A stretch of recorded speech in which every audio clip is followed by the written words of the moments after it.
it is longest possible continuous chain, okay, of carbon atoms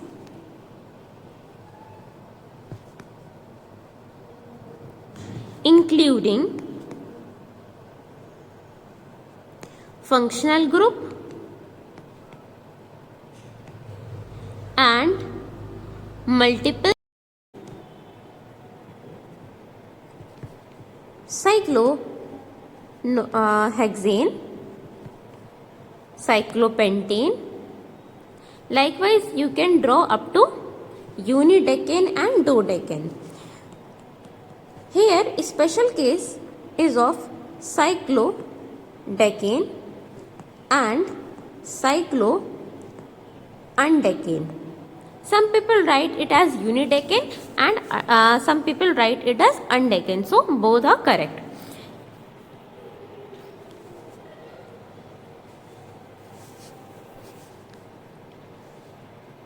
Here you must have noticed that when I was writing the chain structure, I started from methane and ethane, okay, and here I started from propane. Why? Because at least you know that to make any ring we need 3 points. In polygons, you have already read in your mathematics that at least you need 3 angles or 3 lines, so that is triangle. Therefore, here also the reason is same, that we don't get cyclomethane and cycloethane because they are illogical. Our cyclic chain naming starts from cyclopropane. So cyclopropane is just like this triangle. Likewise, cyclobutane will be like a square. So you will be drawing this. But here let's come on cyclodecane.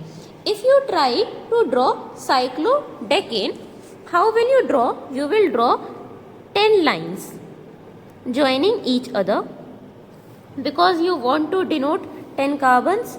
So it will be somewhat like this.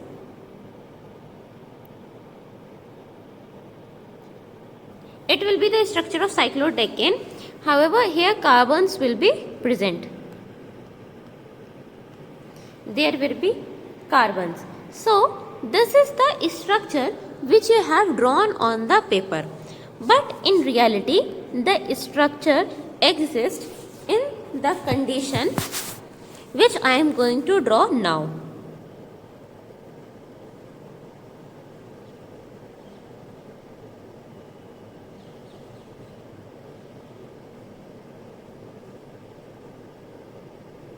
Okay, this is the real existent form of cyclodecane.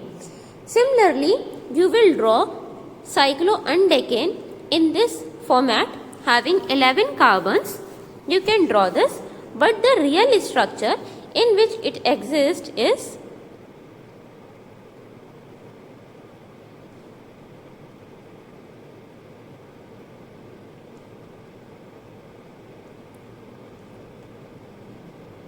this cycloundecane. If I say you to mark the carbons, you will write the carbons just like this. Now let's discuss for cyclododecane. You will be drawing cyclododecane in the form of ring structure with 12 carbons, but in reality it exists in this form.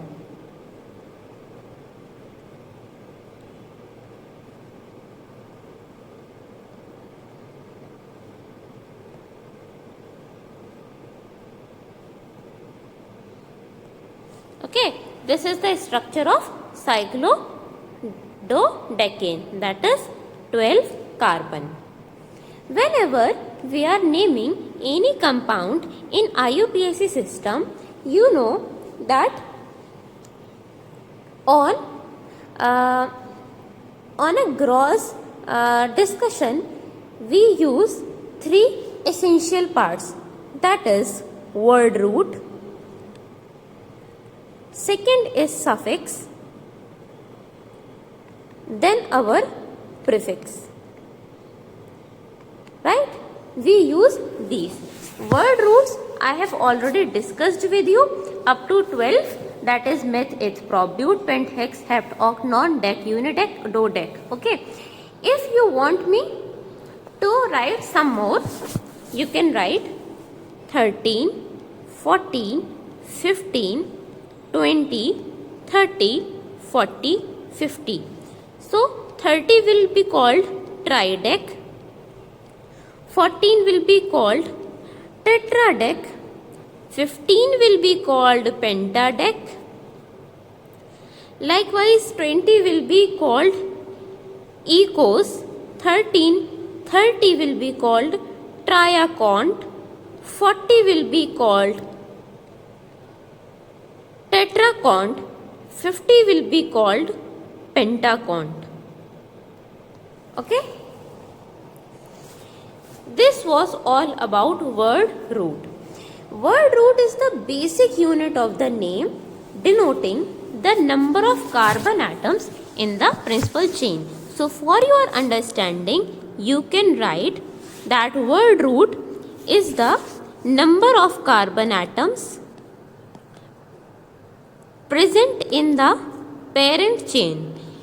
Note my words that I am saying in the parent chain. I am not saying in the whole compound, because in the whole compound some side chains will be also there. So that carbons will not be counted in this. Okay. And what is the principal chain?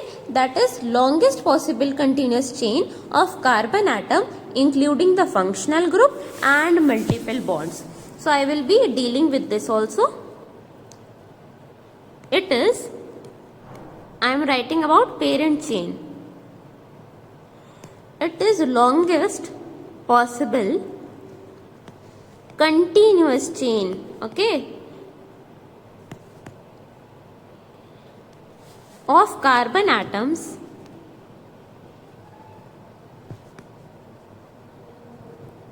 including functional group and multiples, that is double or triple bond. You know that this definition is ultra important and the backbone. Note my words, this is the backbone of your IUPAC nomenclature, and each and every word of this definition holds its particular significance, importance and applicability. Okay. For example, if I give you some examples, that is,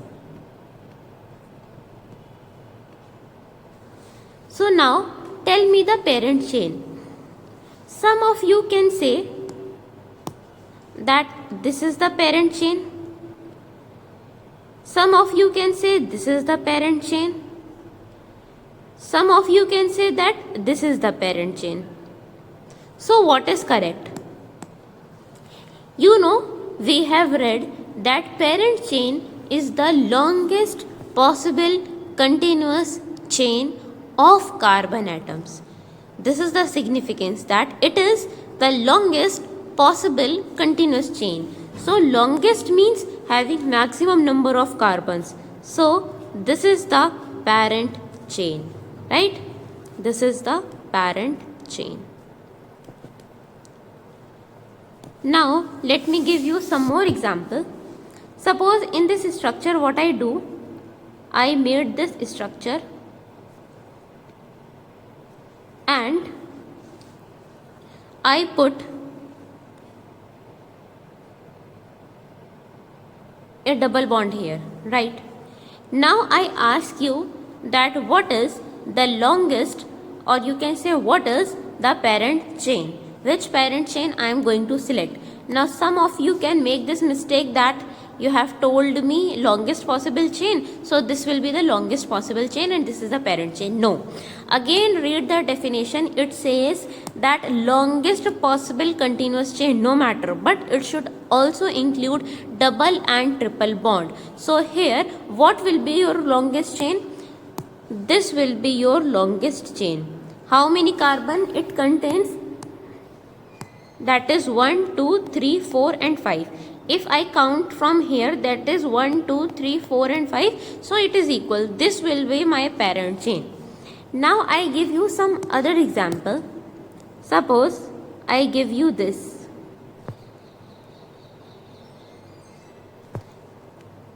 Now I ask you to choose the parent chain. Now you have understood that you have to take double bond and triple bond in your structure. But from where you will start the parent chain? From here or from here? If you start from here, how many carbons will you get? You will get 1, 2, 3, 4 and 5. Only 5 carbons you will get from here. Suppose if you start to number from here, how many carbons you will get? You will get 1, 2, 3, 4, 5, 6, 7. Here you will get 7 carbons. You know that you have to select the longest chain along with the double bond and triple bond. So what will be your longest chain? Your longest chain will be this.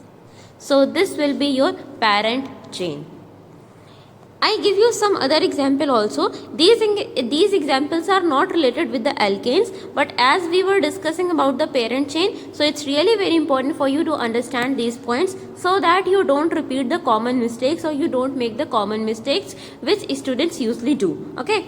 The next question is this.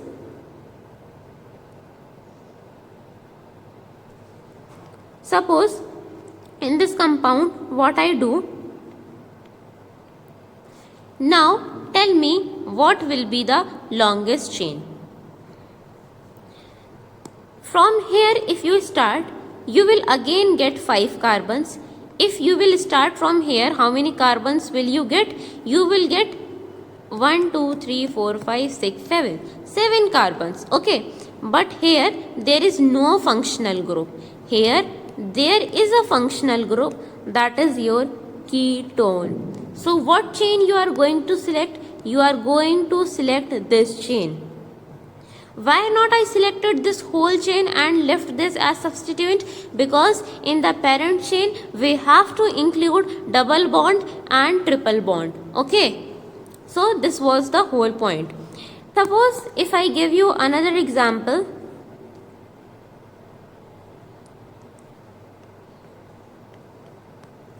Now I tell you. In crowded classes, these gaps go unnoticed.